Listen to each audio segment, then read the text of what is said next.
Shalom, shalom, boa tarde. Hoje é dia 12 de Shevat, do ano 5783.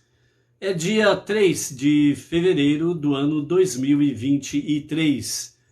À tarde com a Torá, trazendo a Parashá da semana, bem como as suas leituras diárias. Hoje, aliás, nesta semana, nós estamos na Parashá Beshalach, né? Que significa quando o Paró expulsou o povo judeu do Egito. E hoje é o sexto dia da semana e estamos na nossa sexta aliá, a sexta leitura. Então, hoje é a preparação para entrarmos no sagrado dia do Shabat. Então, hoje é o sexto dia para o Shabat e nós estamos aí com o Salmo de número 2 para o Brasil e o povo brasileiro. Temos aí também a palavra do Rebbe sobre Shabat. E nós temos aí a palavra do Tânia. Hoje vamos trazer também uma palavra do Tânia que nos fala muito, de forma muito elevada, a respeito do estudo da Torá. O quanto é importante realmente o estudo da Torá para as nossas vidas, a nossa conexão com Deus, ok? Então, vamos para a nossa prece em favor do Brasil e do povo brasileiro, que é o Salmo de número 2, ok? Então, o Salmo de número 2 nos traz para nós que, apesar de qualquer situação parecer desesperadora, este Salmo revela como a confiança, né, de David nos traz realmente segurança, paz, para podermos estar focados em Deus. Dentro desse aspecto, nós temos aí então realmente o Salmo número 2, trazendo para nós que vã é a ação daqueles que querem frustrar a vontade divina. Portanto, né, por mais que os adversários, né, por mais que os opressores, os mandatários, ditadores e companhia limitada, por mais que tentem realmente frustrar a vontade divina, o plano de Deus, na realidade, mostra a sua inutilidade. A ação dos perversos dentro desse campo significa que realmente eles perdem tempo, né? Momentaneamente conseguem algum avanço, mas na prática, na essência, realmente eles são perdedores. Por quê? Primeiramente, só há um Deus que está acima de tudo e de todos. O único Deus, o único Criador, o único Redentor e Salvador, certo? No mesmo nível, nenhum plano de Deus é frustrado, porque Deus, aquilo que ele colocou no seu projeto, né, tem se cumprido através dos milênios e ele será aperfeiçoado, né, plenamente na revelação do justo e verdadeiro Mashiach, na redenção final. Então, de fato, os planos de Deus nunca foram frustrados. E todo aquele que deposita sua fé, confiança e esperança em Deus, ele nunca será enganado. Então, por isso, né, esse Salmo número 2 mostra para nós toda a inutilidade daqueles que querem frustrar o plano de Deus. Por isso, Brasil, povo brasileiro, olhe para cima, olhe para os céus, olhe para Deus, porque somente do alto é que vem a nossa verdadeira proteção e salvação, ok? Então, por isso, o Salmo 2 diz assim: Porque se reuniram povos e em vão murmuram nações? Os reis da terra se posicionaram com os líderes que, secretamente, conspiram contra o Eterno e seu ungido, dizendo: rompamos suas amarras e nos livremos de suas cordas. Aquele que habita nos céus apenas rirá, o Eterno deles zombará. Ele demonstrará sua ira e com seu furor os aterrorizará. Ele dirá: eu ungi o meu rei sobre Sião, o meu santo monte. Proclamarei o que me disse o Eterno: tu és meu filho, hoje te gerei. Pode-me pede-me e te darei os povos como herança e os confins da terra como possessão. Com um cetro de ferro os esmagarás, como a um vaso de barro os estilhaçarás. Portanto, ó reis da terra, sede prudentes, obedecei, ó governantes da terra. Servi ao Eterno com reverência e regozijai-vos com temor e respeito ao Eterno. Buscai a pureza em vosso comportamento, para que ele não libere sua ira e vosso caminho conduza ao abismo, por um breve instante de sua cólera. Bem-aventurados sejam aqueles que confiam no Eterno. Esse é o Salmo 2. Que sejam estas bênçãos para com todo aquele que tem fé, confiança e esperança em Deus. Bem-aventurados sejam, pois, aqueles que de fato depositam no Eterno a sua confiança. E para os perversos, os iníquos, os mandatários, né, os totalitários, né, os ditadores, como diz aqui a prece, né, realmente, ó reis da terra, sede prudentes, obedecei, ó governantes da terra, servi ao Eterno com referência e regozijai-vos com temor e respeito ao soberano, o único e verdadeiro soberano, bem como também, né, aqueles governantes, mandatários, perversos, ditadores e companhia limitada, né, se continuarem no seu caminho perverso de realmente lutar contra Deus, né, contra o seu ungido e contra aqueles que confiam nele, então, por um breve instante da sua cólera que Deus liberará, então estes realmente serão conduzidos ao abismo. E por isso, aqueles que lutam contra o Eterno, o seu ungido, e aqueles que confiam em Deus, realmente tem a ira de Deus contra eles. E isso significa que Deus é o único que está acima de tudo, de todos. O seu ungido está realmente revelado o povo judeu, o único filho primogênito de Deus, que é o filho mais velho, o nosso irmão mais velho, o povo judeu. E os que confiam no Eterno são aqueles que lançam a sua fé, sua confiança e sua esperança em Deus. Aqueles que lutam contra estes, né, realmente estão lutando contra Deus. E aí, Deus é aquele que está na frente da batalha. E até hoje, os que depositaram sua fé, confiança e esperança em Deus nunca foram malogrados na sua esperança. Por isso, Brasil, povo brasileiro, não deixe de olhar para cima. Olhe para cima, de onde vem a nossa verdadeira redenção. Ok? Baruch Hashem. Hoje nós estamos no 6º dia para o Shabat, então hoje nós temos a nossa 6ª leitura. E a nossa 6ª leitura, ela está no capítulo 16 do livro de Shemot, a partir do verso 11 até o verso 36, né? Então nós temos aqui aquela continuidade sobre a questão das codornizes e do pão, né? Onde o povo pediu de forma inapropriada, né?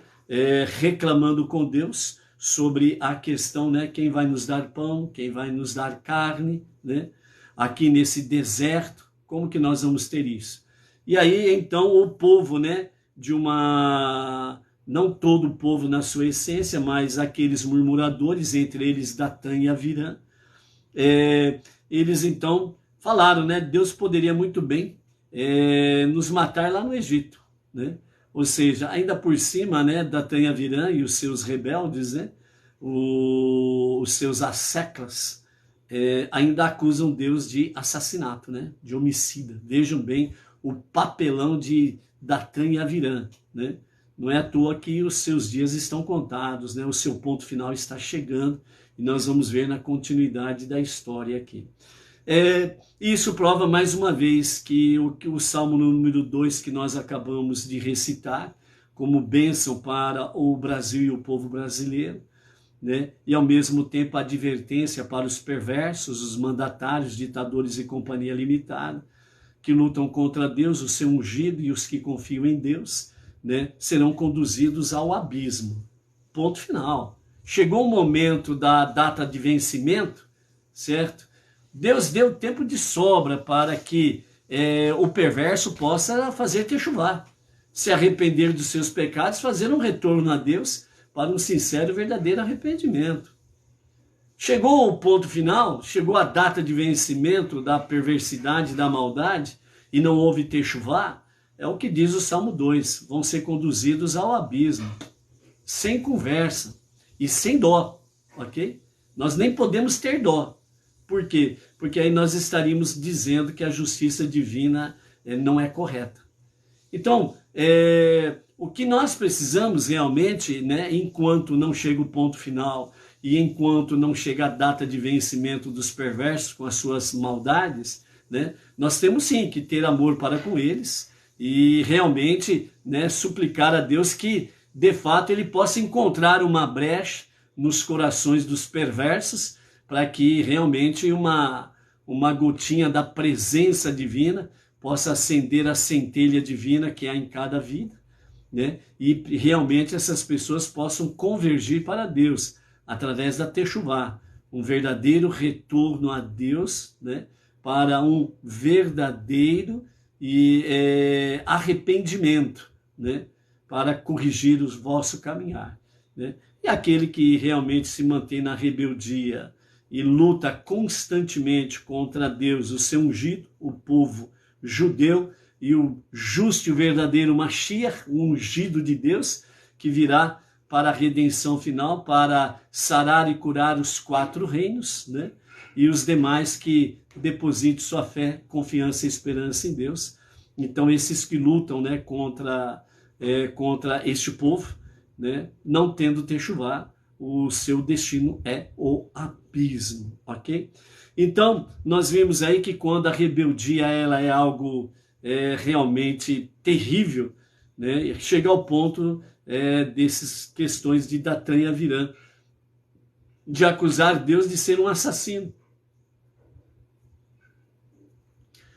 Na história religiosa do mundo aí fora, infelizmente, tem vários segmentos religiosos que eles ensinam dentro das suas comunidades, eles ensinam que o Deus do Antigo Testamento é sanguinário.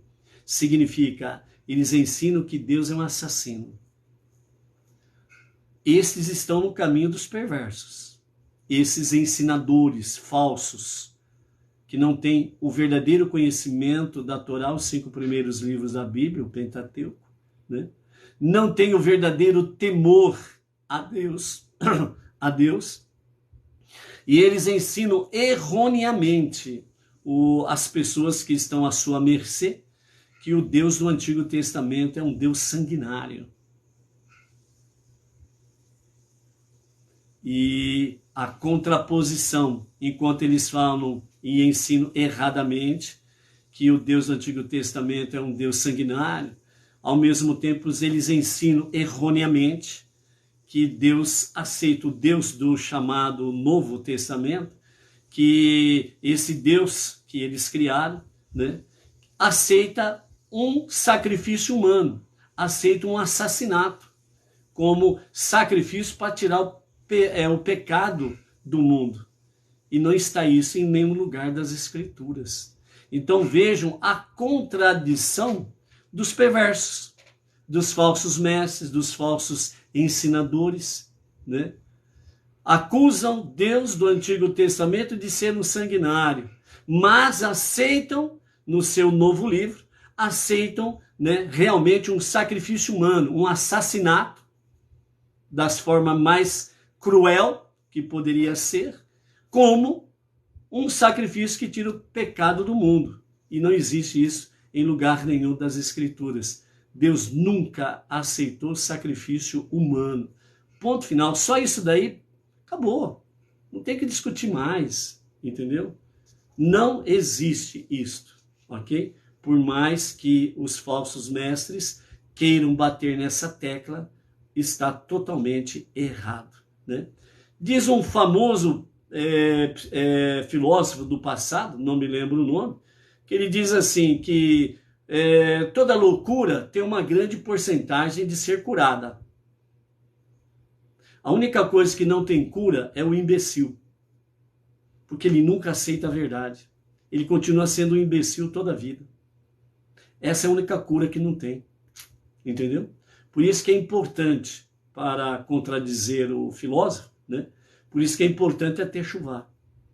Um retorno a Deus para um verdadeiro e genuíno arrependimento e conhecer a verdade, ok?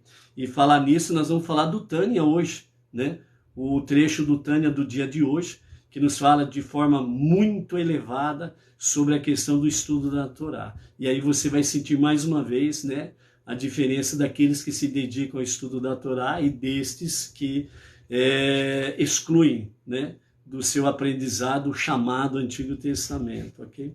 Então, assim, Moshe recebe a palavra divina e compartilha com o povo, dizendo que Deus já ouviu as suas queixas, né?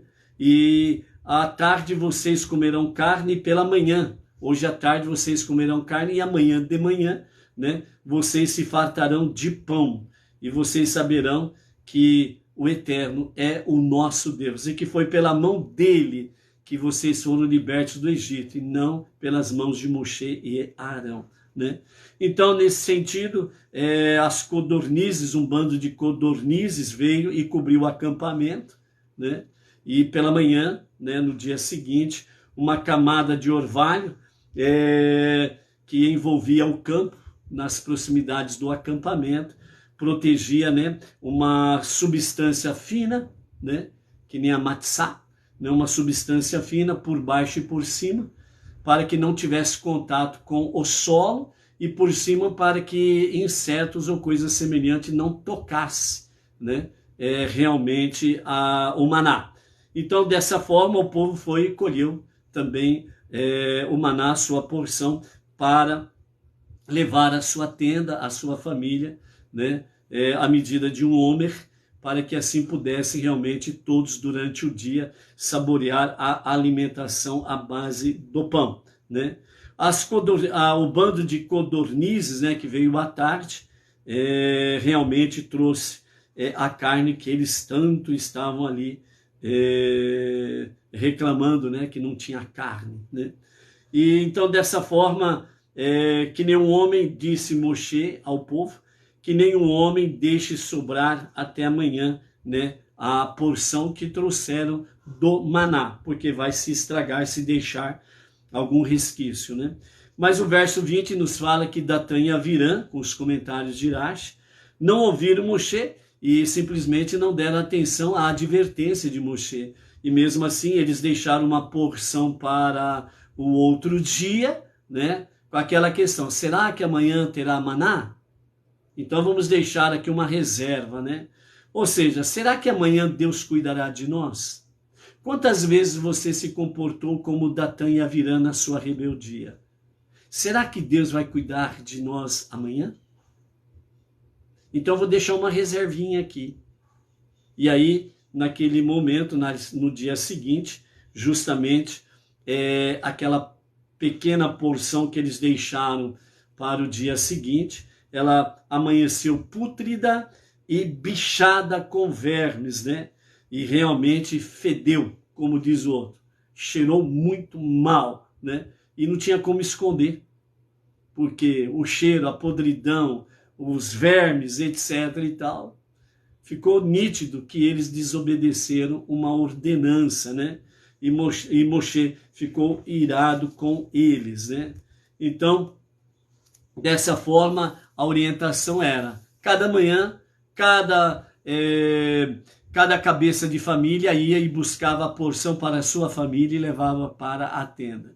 O que sobejava no campo, né, era derretido, então derretia a terra, ela derretia na terra, porque ela perdia a sua proteção, né? E segundo os nossos mestres, né, pelo Talmud, pela Mishnah, fala que aquelas porções que sobraram no campo, elas transformavam-se, ao derreter, transformavam em filetes de riachos e corriam para os rios e fontes.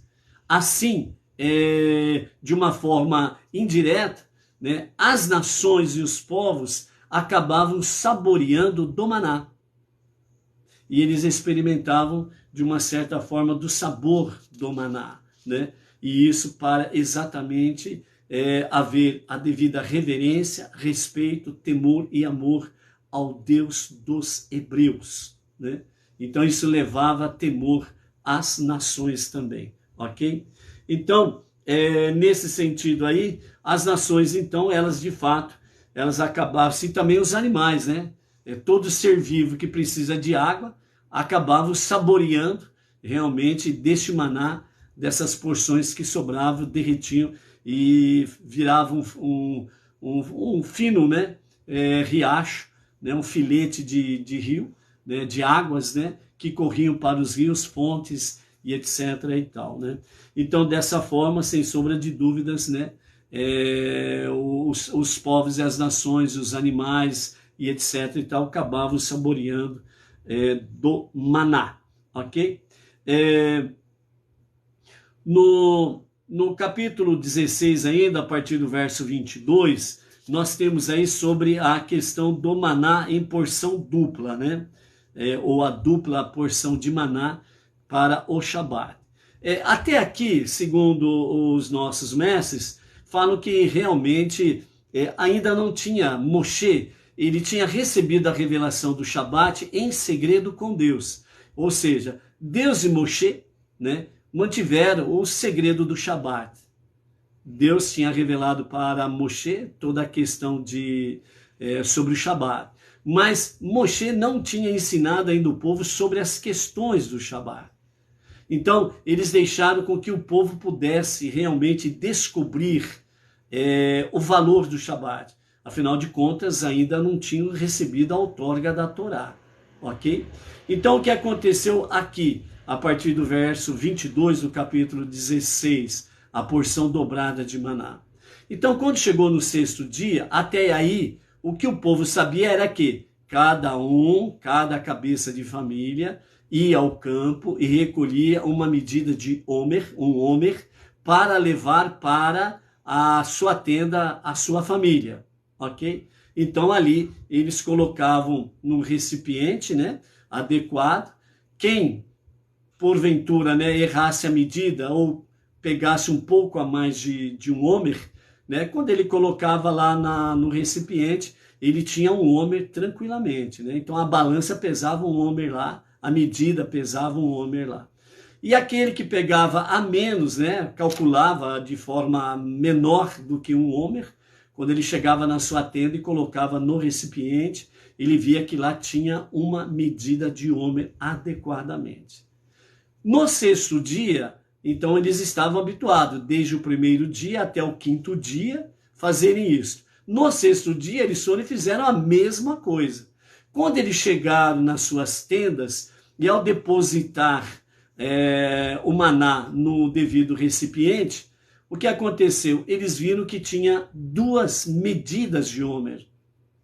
Então, como era para pegar uma só, então eles correram para Moshe para falar para ele.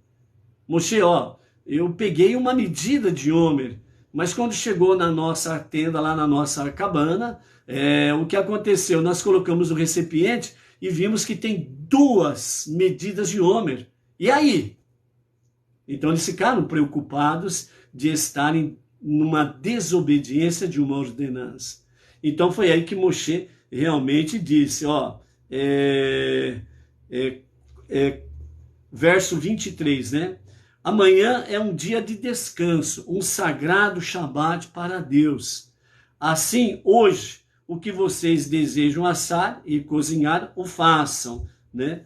Tudo que eles tenham sobrado, coloque de lado cuidadosamente até de manhã. E eles fizeram assim até Shabat pela manhã, conforme Moisés lhes tinha instruído. O maná não ficou fétido e não houve nenhum verme nele. Moshe disse, comam-no hoje, pois hoje é Shabat para Deus. Vocês não encontrarão nada no campo hoje. Vocês colherão esse alimento durante 6 dias da semana, mas o 7º dia é o Shabat. E nesse dia, e Yom Kippur e outras festividades, não haverá nada no campo. No 7º dia, algumas pessoas saíram para coletar o maná, mas elas não encontraram nada e retornaram cabisbaixo, passaram vergonha. Deus falou a Moshe: até quando vocês se recusarão a guardar os meus mandamentos e minhas leis? Vocês podem ver com seus próprios olhos que Deus lhes deu o Shabat. Por um milagre ocorre na sexta-feira. Aliás, porque um milagre ocorre na sexta-feira? Ele lhes deu pão suficiente para 2 dias. Por isso, Moshe estava explicando para eles que eles pegaram uma medida de homer e quando chegaram na sua tenda no 6º dia, eles viram que tinha 2 medidas de homer, né? Era uma para o 6º dia e a outra medida era para o sagrado dia do Shabat, né? E dessa forma, então, toda pessoa deve permanecer em seu lugar, ninguém deve deixar seu lugar no 7º dia. E o povo descansou no 7º dia, né? Então, exatamente aí as coisas se encaixando dentro da questão do maná, dentro da questão do Shabat, e assim o povo aprendendo, o povo descobrindo por si só o quanto que Deus cuida dos seus, o quanto que Deus cuida daqueles que depositam nele fé, confiança e esperança. Então, por isso, no Shabat, você pode ver aí no nosso Sidur, as preces que você tem de segunda a sexta, né? Aliás, do 1º dia da semana até o 6º dia da semana, você pode ver que sempre depois do Shema, lá tem um aviso dentro de um quadradinho, onde fala lá de forma bem clara. Esse é o momento depois do Shema, esse é o momento propício para se fazer uma prece espontânea. Então é um momento em que você continua na presença divina e faz a sua prece espontânea, você faz os seus pedidos a Deus, certo? Mas quando você chega no Shabat e vai fazer as preces do Shabat, depois que você termina o Shema, você não encontra esse quadro com esse aviso. Esse é o momento propício para fazer a sua prece espontânea. Por quê? Exatamente por essa questão. É para que nós aprendamos no nosso dia a dia que quando nós, de fato, estudamos a Torá, estudamos as 7 leis de Noah e vamos aplicando no nosso dia a dia isto, Deus cuida de nós. Porque há uma unidade, você e Deus. Nós, como coletivo, como comunidade e Deus, há uma fusão. Nos tornamos um com Deus. Entendeu?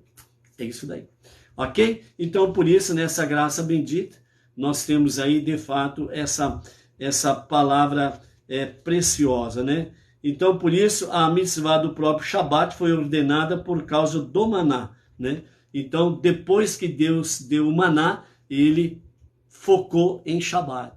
Então, o povo primeiro descobriu, ao receber o maná, no 6º dia, né, eles vinham normalmente durante a semana. No 6º dia, quando eles escolheram um homer de maná, chegaram em casa, colocaram no recipiente, aí eles viram que deu 2 homer. Correram para Moshe. Moshe, aconteceu isso. Vai amanhecer tudo podre, pútrido. Vai ter verme, vai feder, que não sei quem, não sei o que lá. Aí então foi onde que Moshe, que já tinha conhecimento, porque até então era um segredo dele e Deus, né? Então foi onde que Moshe falou do sagrado dia do Shabat, né? E então foi onde que começou as ordenanças de Shabat para o povo judeu, né? E depois temos aí, sem sombra de dúvidas, depois da outorga da Torá, lá no Monte Sinai, Shavuot, né? Aí tem aqueles 39 trabalhos proibidos para o judeu não fazer no Shabat, ok? Então, quando o povo descobriu essa diferença, então eles estavam curiosos e temerosos. Então foi onde que Moshe começou a trazer as ordenanças de Shabat, Deus confirmando isso. Então o Shabat, né, com as suas orientações, ordenanças, Deus estabeleceu depois do maná, porque no sexto dia a porção dobrada, por isso que nós temos 2 pães na mesa do Kabbalat Shabbat, na hora do Kiddush, né? Nós temos 2 pães sobre a mesa, né? A halot, né? No singular halá, 1 pão, 2 pães, halot. Então por isso que nós temos 2 halot na mesa do Kiddush em Kabbalat Shabbat, justamente para recordarmos isso e principalmente fortalecer a nossa emuná de que Deus cuida de nós, ok? Baruch Hashem por isso daí. Então, antes de falarmos do Tânia, né, vamos aí para a nossa palavra do nosso Rebbe Menachem Mendel, o líder espiritual máximo da nossa geração, sobre a questão do Shabat, né? Então, no Shabat o maná não caía do céu. E desta forma, então, todo sexto dia da semana havia essa questão da porção dobrada do alimento. Então, a única exceção à instrução até aqui, né? Na instrução de Deus, de não guardar maná de um dia para o outro. Durante 6 dias não era para guardar de um dia para o outro. Do 6º para o 7º dia, né, a própria providência dava, né, com que não houvesse 1 homer, mas houvesse 2 homers, né, nesse sentido a porção dobrada, né, Deus cuidando dos seus. Então por isso amanhã será um dia de descanso, um Shabat sagrado para Deus. O nosso Rebbe nos fala desta questão dizendo, né, é a primeira menção explícita na Torá relativa, né, à obrigação de observar o Shabat, não esquecendo que a ordenança, né, vos ordeno, né, ela é explicitamente ao povo judeu. Os povos, né, não judeus honrar o Shabat. É apropriado que o Shabat esteja relacionado com o maná, uma vez que ambos compartilham de um propósito comum, destacar nossa absoluta dependência de Deus como verdadeira fonte de todo sustento. Então, a grande mensagem do Shabat com o maná é exatamente essa: a nossa completa e absoluta dependência de Deus para o nosso sustento. Se você depositar o seu sustento no que você é profissionalmente, a sua posição que ocupa, os bens que você possui, o seu salário, os seus ganhos, etc. e tal, e você dizer que é graças a mim que eu tenho isso, tenho aquilo e tenho sustento, então você está tirando o lugar de Deus. Você está roubando a Deus. Você não está em harmonia com Deus. E isso é perigoso. Porque hoje você tem, amanhã você poderá não ter. Hoje você não tem nada com Deus, porque você lança tudo realmente em Deus. É Ele que provê, é dele que vem. Deus é tudo, tudo é Deus. E na realidade você está ganhando muito mais do que imagina. Então, por isso, a crença de que o esforço humano é o único fator determinante em nosso êxito dificulta justificar a renúncia de um dia completo de trabalho, de abrir a mão desta entrada de dinheiro. Não trabalhar no Shabat é uma clara afirmação de nossa fé em que nosso sustento se encontra nas mãos de Deus e de que nosso trabalho é somente um recipiente para o sustento, o canal através do qual podem fluir as bênçãos divinas, ok? Só recordando, uma ordenança para o povo judeu, guardar o Shabat, né? Uma orientação para os não-judeus, honrar o Shabat, ok? Os pingos dos is estão colocados, você é inteligente, sabe de tudo isso já. Então, dessa forma, Deus está mostrando aqui, a partir do povo judeu, que é para ser um exemplo para nós, uma luz para as nações, sabedoria para as nações, etc. e tal. O foco é tudo está nas mãos de Deus. E nós dependemos de Deus para tudo. Simplesmente para tudo. Hoje você acha que tem, e na realidade você não tem. Você continua um rebelde, um teimoso para com Deus, amanhã você perde tudo. E aí você vê que não tem nada na prática, porque você não aprendeu por bem, tem que aprender pela dor, né? Entendeu?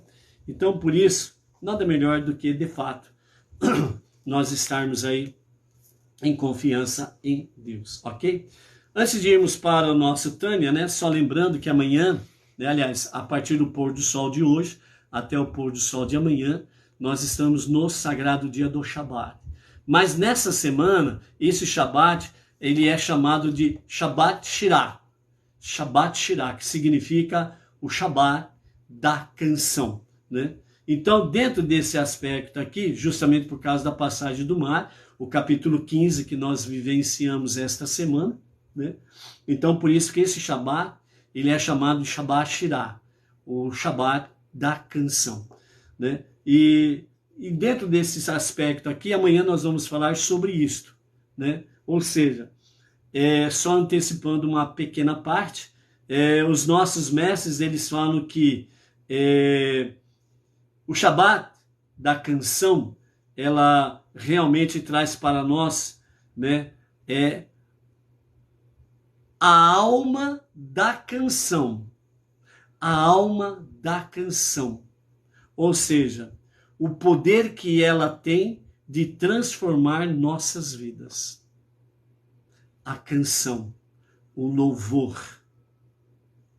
Que nem a palavra fala, aleluia.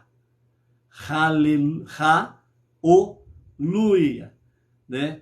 Louvor ao Eterno, o louvor a Deus, o louvor ao Eterno. Então, o Shabat Shirah, o Shabat da canção, vai trazer para nós, e vamos falar melhor amanhã, o transporte da nossa alma. O transporte da nossa alma. O Shabat Shirah, e nós vamos ver agora no Tânia, como isso de fato pode ser tranquilamente vivenciado. Mas é um desafio de fé, é um desafio de confiança em Deus, é um desafio de que você pode não estar sentindo, mas que você estará muito longe daqui, você está muito longe daqui. Vamos ver o Tânia? O Tânia de hoje, né, no capítulo 23, né, é o Tânia, né, que está aqui. Você está vendo a imagem invertida devido à câmera, né?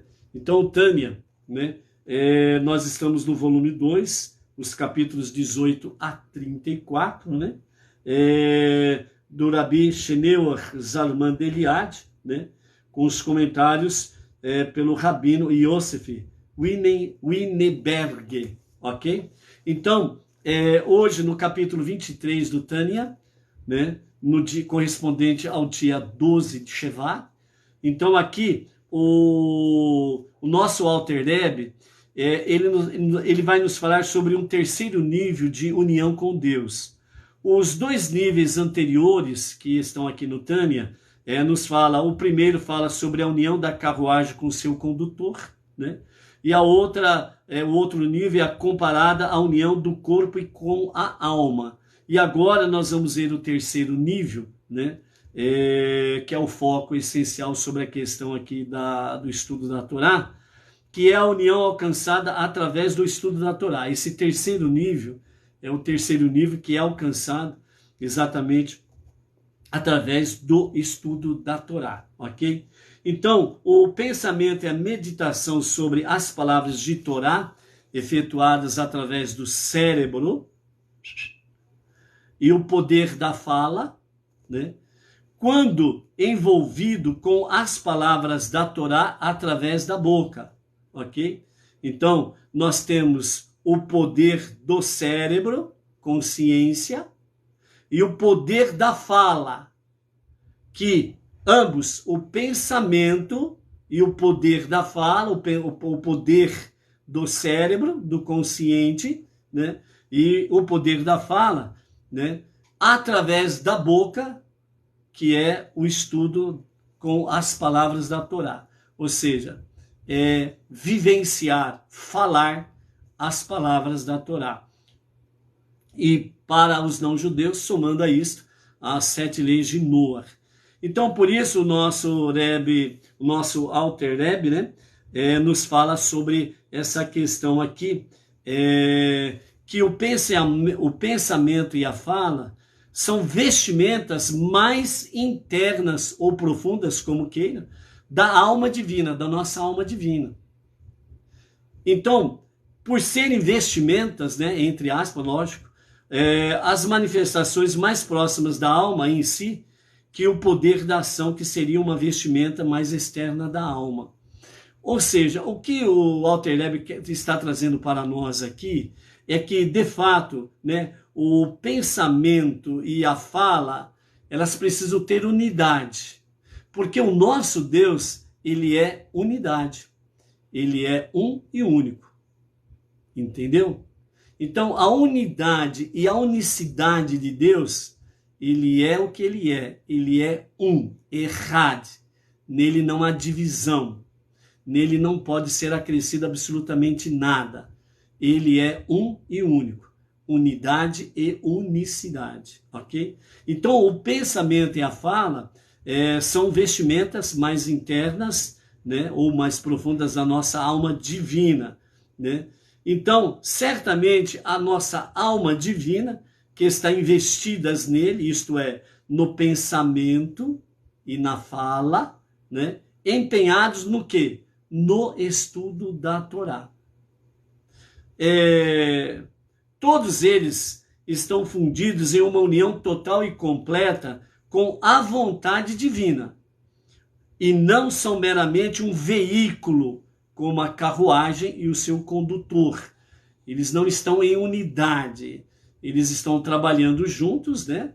Mas não estão em unidade. O condutor é um ser separado, a carruagem é outro objeto separado, ok? Trabalham juntos, mas eles são separados. Mas aqui, o nosso Alter Rebbe está trazendo para nós que estas vestimentas da alma, da nossa alma divina, o pensamento e a fala, elas precisam estar em fusão com Deus, em unidade com Deus. E como isso é possível? Somente através do estudo da Torá. E para os não-judeus, mais ainda as 7 leis de Noah, ok?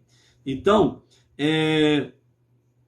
todos eles estão fundidos em uma união total e completa com a vontade divina, e não são meramente um veículo, uma carruagem para ela, como são a boca e o cérebro, onde o pensamento e a fala do estudo da Torá se realizam, porque há unidade, né?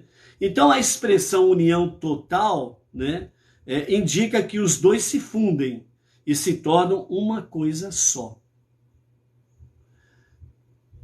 A alma divina e seus poderes da fala e do pensamento estão unidos com a vontade divina, quando alguém pensa ou fala sobre assuntos da Torá. Então, nesse aspecto até aqui, uma linguagem bem simples. Lembra daquele ditado, né? Uma mente vazia é uma oficina do cão. Só sai besteira. Linguagem bem simples para entender. Se você não se ocupa do estudo de Torá, se você não se ocupa do estudo das 7 leis de Noah, há um vácuo na sua mente. Um vazio. E aí não vai dar coisa boa mesmo. E você perde algo muito precioso de estar conectado de forma total e completa, que é o objetivo. Eu estar unido com Deus de forma total e completa é o objetivo final. Por isso, nosso caminhar é passo a passo. Não é da noite para o dia que você está numa unidade com Deus assim, literalmente falando. Quando nós estudamos a Torá e as 7 leis de Noé, nós temos unidade com Deus. Nós vamos ver daqui a pouquinho o Alter Rebbe comentando que neste mundo que nós estamos, né, no mundo de Asiá, nesse mundo inferior, nós não percebemos isto. Mas a nossa alma divina percebe. Porque a nossa alma divina vai sendo elevada. Então, nos mundos superiores, ou nas regiões celestiais superiores, a nossa alma divina, ela se apercebe desta unidade. À medida que nós vamos continuamente nos dedicando ao estudo da Torá e das 7 leis de Noé, a nossa alma divina vai nos trazendo porções desta realidade divina. E nós vamos percebendo algumas coisas à medida que nós vamos progredindo. Então, por exemplo, alguém diz assim, eu não tenho paciência para estudar a Torá nem as 7 leis de Noé. É porque a sua alma divina está muito fraca. A alma animal, a alma selvagem, está muito forte. E você precisa inverter os papéis. Vai depender do seu esforço. De se dedicar às preces diárias, de se dedicar ao estudo. Ninguém vai fazer isso por você. É você responsável por você mesmo. Alguém que fala assim, puxa vida, dia a dia eu vivo pensando na Torá. Qualquer coisa eu estou falando de Torá, estou falando das 7 leis universais, né? Eu sempre estou conectado com essas coisas. É porque a sua alma divina está forte, ela está elevada. Porque você continuamente está se dedicando ao estudo da Torá. Para o Adonai Eloheinu melech haolam she'akol bidvaro. Entendeu? Então, como que eu sei como está o nível da minha alma divina? É só você analisar por esse ponto. Continuando, né? Então, dessa maneira, né, a nossa alma divina e os seus poderes da fala e pensamentos estão unidos com a vontade divina. Ou seja, você sempre vai procurar fazer de forma espontânea, com muito amor e dedicação, fazer a vontade de Deus. O que é? Obedecer os seus mandamentos, as 7 leis de Noé. Você sempre vai estar conectado com os mandamentos divinos. Ok? Outra coisa que o nosso Alter Rebbe traz aqui para nós, dentro desse sentido, de forma semelhante, todas as combinações de letras da Torá, dos profetas e das escrituras sagradas, são também expressões da vontade e sabedoria de Deus, as quais estão unidas com o bendito En Sof, ou seja, o infinito, aquele que é sem limites. Em uma união total, pois ele, o eterno, é o conhecedor, o conhecimento e o objeto conhecido. Assim, quando o indivíduo estuda a Torá, os profetas, as escrituras sagradas, ele une-se com a sabedoria e a vontade divina, as quais estão totalmente unidas com o próprio Deus. Ou seja, a sabedoria e a vontade divina, elas estão em unidade com o próprio Deus. E quando nós estudamos a Torá, as 7 leis de Noé, e nos dedicamos a conhecer, a saber, a aprender, entender e aplicar, obedecer, praticar, nós estamos nesta unidade com Deus. Você mexe com as regiões celestiais, você mexe com o mundo que está à sua volta. Por isso, recordando, por isso que o sistema perverso dos mandatários não querem que as pessoas tenham consciência de Deus, família e liberdade. porque é o antídoto contra toda perversidade e maldade. E eles sabem que tem data de validade de vencimento e ponto final. Eles sabem que a vontade divina é eterna. E aqueles que se unem à vontade divina são eternas, como é Ein Sof, o soberano dos mundos, o infinito, Deus. Entendeu? Então, tá aí. Então, outra colocação bem simples, né? Eu estou fazendo a vontade do sistema perverso ou estou fazendo a vontade de Deus? Aí você analisa a sua ação diária. Continuando, então, diante de tudo isso que foi falado até aqui, o nosso Alter Rebbe diz assim: esse é o significado da afirmação. A Torá e Deus são absolutamente um. Não tem como separar a Torá de Deus. Por isso, todo segmento religioso que rejeita os 5 primeiros livros da Bíblia, que rejeita o Tanakh, conhecido no meio das nações como Antigo Testamento, todo e qualquer segmento que rejeita o chamado Antigo Testamento e os 5 primeiros livros da Bíblia, como uma expressão muito conhecida, regra de fé e prática, né? Estão totalmente apartados de Deus. Estão fora de Deus. Falam em Deus, mas não estão em Deus.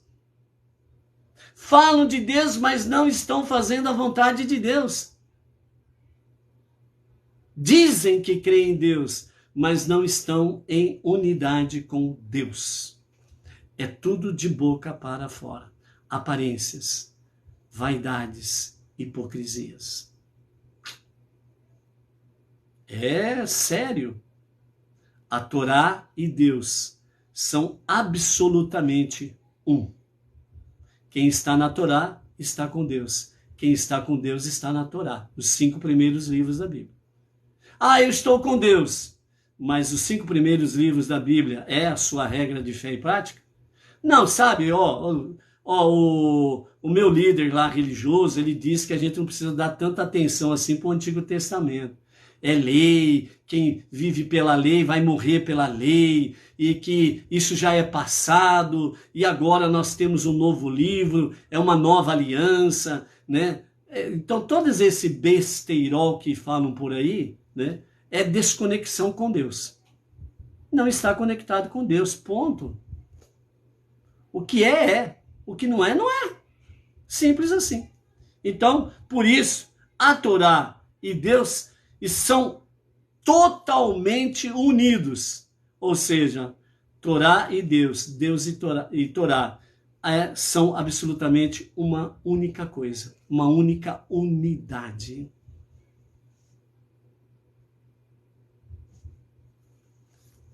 Continuando, o nosso Alter Rebbe diz, né? Quando alguém estuda a Torá, a vontade e a sabedoria divina contidas nela adquirem plena expressão na alma da pessoa e em seus poderes de pensamento e fala. Resulta que, naquele momento, a alma e essas vestimentas de pensamento e fala estão também totalmente unidas com Deus, com uma união comparável àquela da fala e do pensamento de Deus, com sua própria essência e ser, né? Então, ou seja, havendo esta conexão do seu poder da mente, do pensamento, a consciência de Deus, certo? E o poder da fala, você estudando a Torá, você entra em unidade com Deus. Porque na Torá nós adquirimos exatamente a sabedoria de Deus. Nós adquirimos realmente a vontade de Deus. E ao estarmos conectados com isto, através da Torá, nós estamos unidos em Deus. Por isso, quando alguém diz, eu estou com Deus, então como está o pensamento, o seu cérebro, a sua consciência de Deus? Como que está o seu poder da fala? Você fala mais besteirol do que as coisas de Deus, por exemplo? Você tem aquele pensamento assim, não precisa ser tão assim, né? Afinal de contas, né? A vida tem que ser vivida, né? Um dia a terra vai comer o corpo, né? Então, a gente tem que aproveitar um pouquinho da vida, né? São esses seus pensamentos e fala? Analise. Então, por isso, né, uma união comparável àquela da fala e do pensamento de Deus com sua própria essência e ser. Através do estudo da Torá, nós temos essa conexão com a essência de Deus, né? Continuando, além disso, diz o nosso Alter Rebbe, no Tânia, capítulo 23, referente ao dia 12 de Shevat. Além disso, a união deles, né, a união da alma divina e os seus poderes com Deus, que é alcançada através do estudo da Torá, é ainda mais sublime e mais poderosa que a união da luz infinita de Deus com os mundos espirituais superiores. Olha bem a colocação que o nosso Alter Rebbe coloca para nós seres humanos, quando nós nos dedicamos ao estudo da Torá, para não-judeus, mais as 7 leis de Noé, e nos dedicamos ao estudo, ao conhecimento, à sabedoria, à prática, né?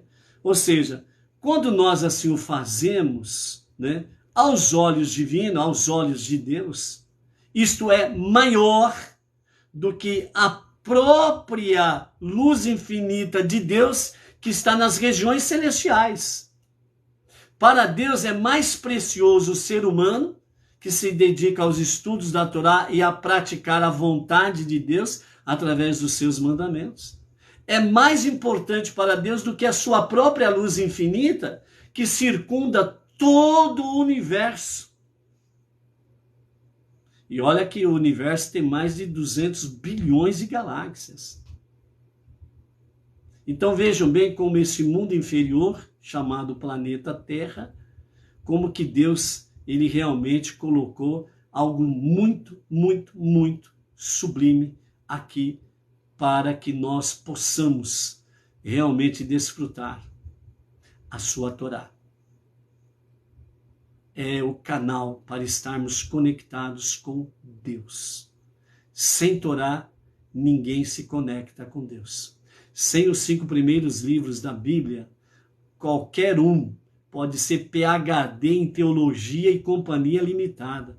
Pode apresentar um turbilhão de diplomas e cartuchos e por aí afora vai. É tudo nada diante desta verdade. É apenas coisas de homens. Entendeu?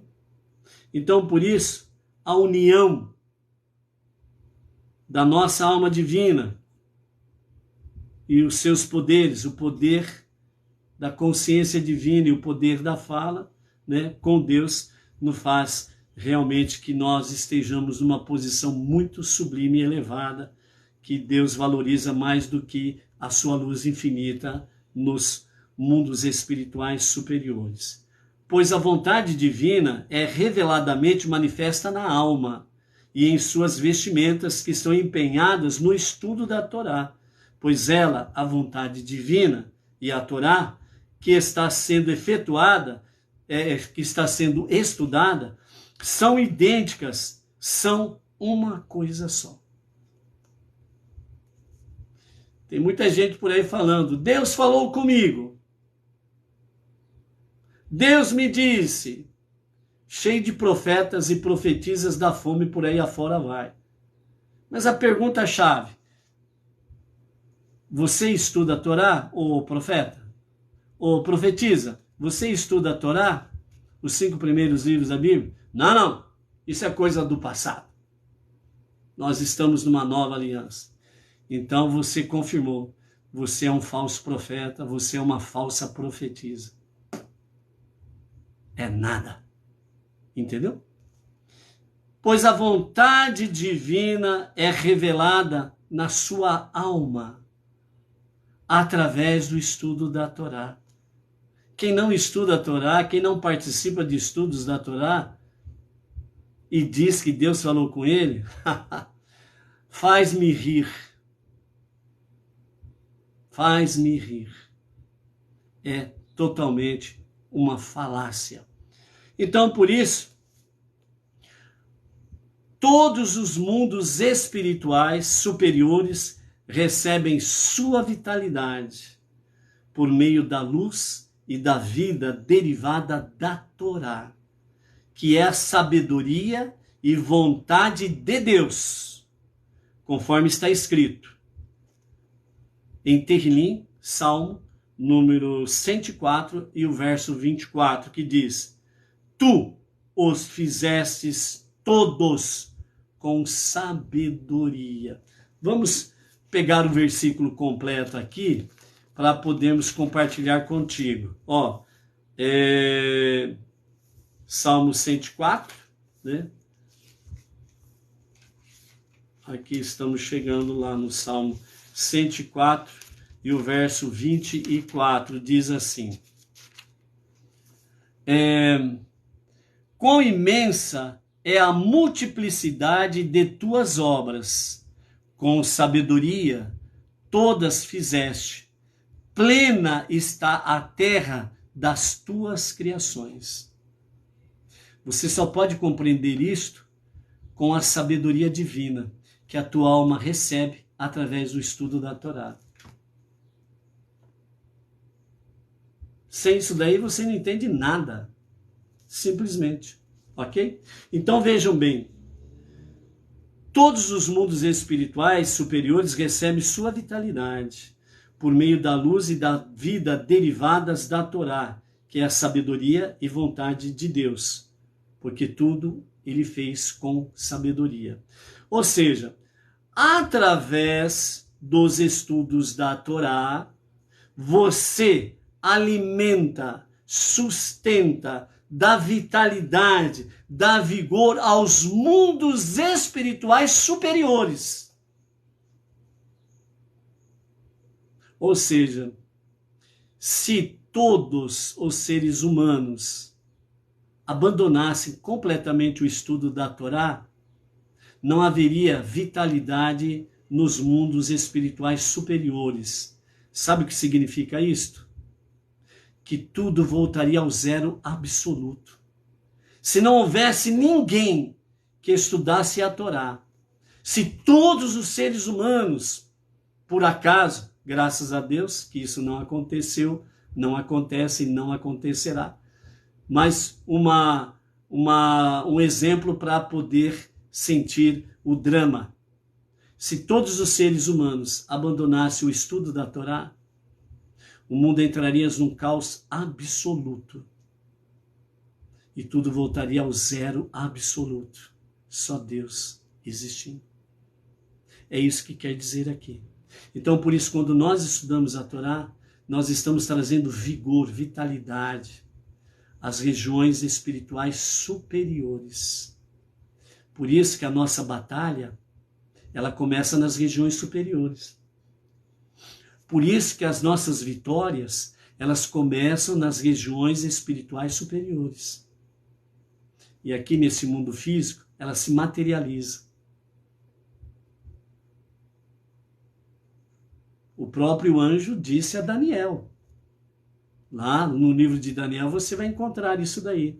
O anjo disse a Daniel, desde o primeiro dia em que você se propôs a fazer as suas preces a Deus, ele me enviou para estar aqui e auxiliar você.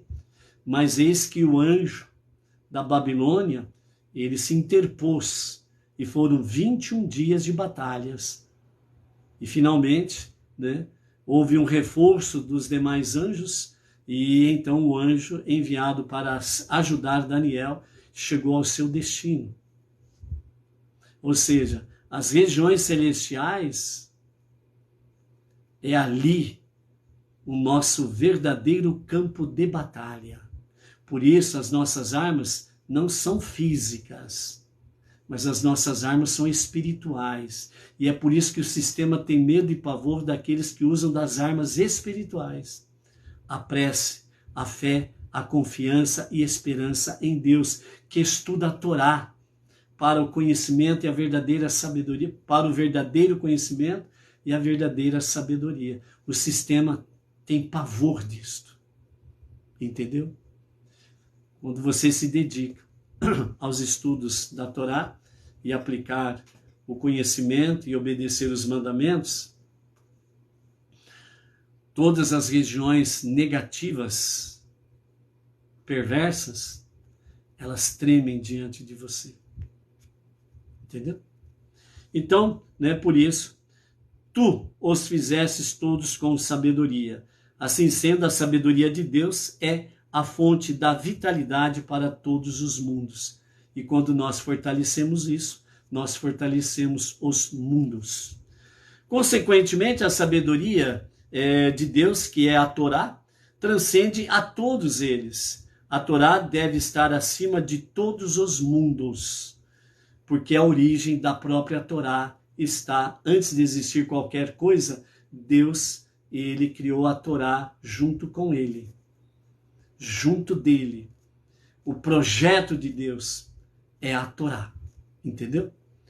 Na verdade, a Torá, a vontade de Deus, é chamada de aquela que envolve todos os mundos, o que significa que ela está em um nível tão elevado que não consegue se investir dentro dos mundos, e sim, ela dá vida e ilumina os mundos à distância, como se estivesse pairando por cima, de uma maneira transcendente e abrangente, ok? Realmente revelada na alma de uma pessoa e nas vestimentas de sua alma, quando ela estuda a Torá. Numa linguagem simples, ok? Numa linguagem simples. A Torá verdadeira não está entre nós. Ela está em níveis superiores, elevados, junto a Deus, e dali ela nos ilumina. Por isso que os nossos mestres falam que, quando o justo e o verdadeiro Mashiach se revelar para a redenção final, ele vai nos ensinar os maiores e mais sublimes segredos da Torá, dos 5 primeiros livros. Não vai ter mais nada. Quando o justo e o verdadeiro Mashiach se revelar, somente a Torá e Salmos prevalecerão. Os demais escritos não terão mais sentido. Por quê? Porque os demais escritos estão contidos as profecias que se cumprirão em Mashiach, que até agora nenhuma profecia, os pretendentes a Mashiach, se cumpriu. Aqueles que tentam fazer com que o Messias A, B e C cumpriu as profecias, eles pegam as chamadas as escrituras que eles chamam de Antigo Testamento, e eles fazem que nem um gato que acabou de sair da água. Eles torcem, retorcem para tentar forçar com pinceladas aqui e ali e acolá, para dizer, está vendo? O Messias A cumpriu isso. Cumpriu isso daqui também. Mas torce, e a porca enrola o seu rabo e não prova nada. Por isso, o justo e o verdadeiro Mashiach se revelará para a redenção final. E ele nos ensinará todos os segredos da Torá que não foram revelados até o seu dia. Se hoje nós deslumbramos com tanta sabedoria dos nossos mestres que trazem para nós, imagine então a sabedoria de Mashiach, que vai trazer os segredos que os nossos maiores sábios não conhecem. Então, por isso, a Torá, nesses dias, ela realmente deixará os céus para estar presente realmente aqui na terra, através de Mashiach. E nesse sentido, então, como vai se cumprir a profecia? De Jerusalém sairá a Torá de Hashem e encherá toda a terra, assim como as águas cobrem os mares. Entendeu? Porque aí, plenamente, os ensinamentos da Torá. Ok? Então, dessa forma, muito embora nós tenhamos esse revestimento, Ou seja, quando uma pessoa estuda a Torá, ela é incapaz de conscientemente experimentar, sentir o grau dessa união de sua alma com Deus, que é alcançado por esse meio, embora a sua alma sinta esta realidade. A sua alma divina, quando você estuda a Torá, ela sente, ela experimenta da sua união com Deus. Você não experimenta literalmente isto. A sua alma, sim, a sua alma divina, porque ela transcende os mundos para ter essa unidade com Deus, né?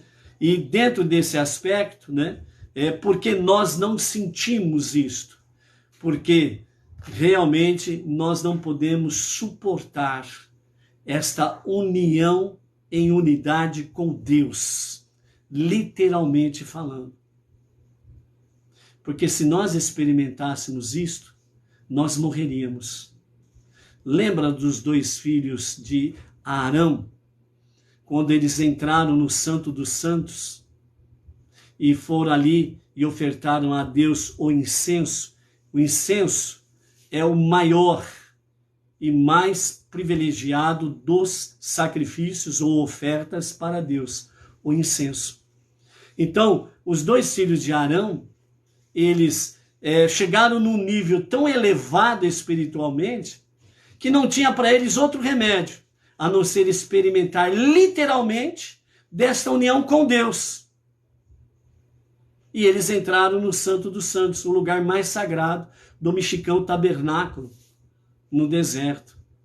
E ali eles morreram fisicamente, mas espiritualmente estão vivos.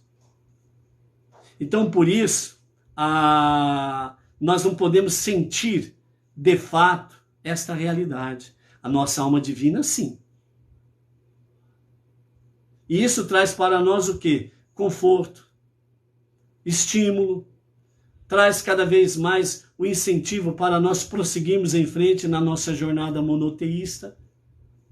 Então, muitas vezes você fala assim, puxa vida, hoje eu estou com uma vontade tamanha de poder realmente estudar a Torá, de poder louvar a Deus, de poder realmente ler a sua palavra, participar de estudos da Torá. E às vezes você fala assim, não sei nem por que eu estou sentindo tanta vontade assim. É porque a sua alma divina, ela tem experimentado desta união e unidade com Deus. E ela traz para nós em porções, pequenas porções, desta experiência junto a Deus, para que nós não morramos, mas tenhamos cada vez mais o quê? Estímulo, alegria, né? Coragem, ousadia de prosseguir na nossa jornada monoteísta com fundamento judaico, ok? E orientação rabínica. Então, para finalizarmos essa parte do Tânia aqui, amados, né? Perdoem ao nosso prolongar aqui, mas aqui então finalizando, o nosso Alter Rebbe diz para nós assim: quando uma pessoa estuda a Torá, ela é incapaz de conscientemente experimentar, sentir o grau de união da sua alma divina com Deus, que é alcançado por esse meio, né? O estudo da Torá, né? Embora a sua alma o sinta. Isso que ela pode suportar tal união com Deus. A nossa alma divina suporta isto, né? E é justamente porque ela não pode senti-la diretamente, né? Do que ocorre nos mundos superiores, onde a divindade não está tão oculta como está oculta neste mundo físico, nesse mundo inferior. Pois nesse mundo as criaturas não podem suportar tal união com Deus, sem se tornarem completamente anuladas, o caso dos 2 filhos de Arão, perdendo inteiramente a sua própria identidade, né? Então, amados, aqui nesse capítulo 23 do Tânia, né, correspondente ao 12º dia de Shevat, né, essa palavra sobre a questão da nossa unidade com Deus, através do estudo da Torá. Amanhã nós vamos falar sobre o Shabbat Shirah, né, o Shabbat da canção, que vai transportar a tua alma para as regiões celestiais superiores. O estudo da Torá nos leva a esta realidade. Por isso, não se aparte do estudo da Torá, e toda vez que você estiver, realmente em contato com aqueles que estudam a Torá, você está participando desta realidade espiritual. Quando você sustenta, através da sua tzedakah, as comunidades, as sinagogas Bnei Noach, os nossos rabinos, por causa do estudo da Torá, você está participando, a sua alma divina está participando destas regiões celestiais. Por isso, nunca se aparte dos estudos da Torá e das 7 leis de Noach.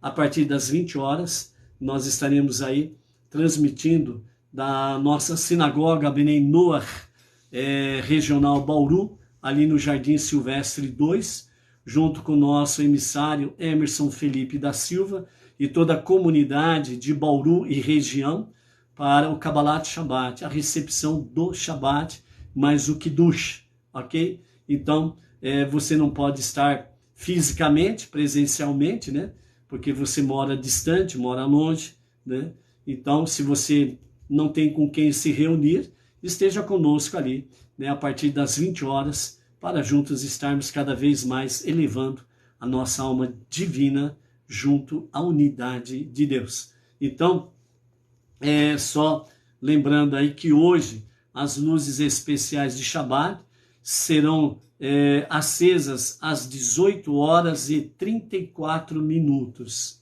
ok? Para aqueles que estiverem em casa, então façam o acendimento das luzes de Shabbat às 18 horas e 34 minutos. Quem está a trabalho e chega à tarde em casa, faça o acendimento assim que chegar em casa também, ok? E a Havidalá, separação do 7º dia para os 6 dias comuns, acontecerá amanhã, a Havidalá, às 19 horas e 29 minutos. Por isso, a você, toda a família, todas as comunidades e sinagogas Bnei Noach, um Shabbat Shalom com muita presença divina e com muita elevação através do estudo da Torá. Shabbat Shalom, até daqui a pouco.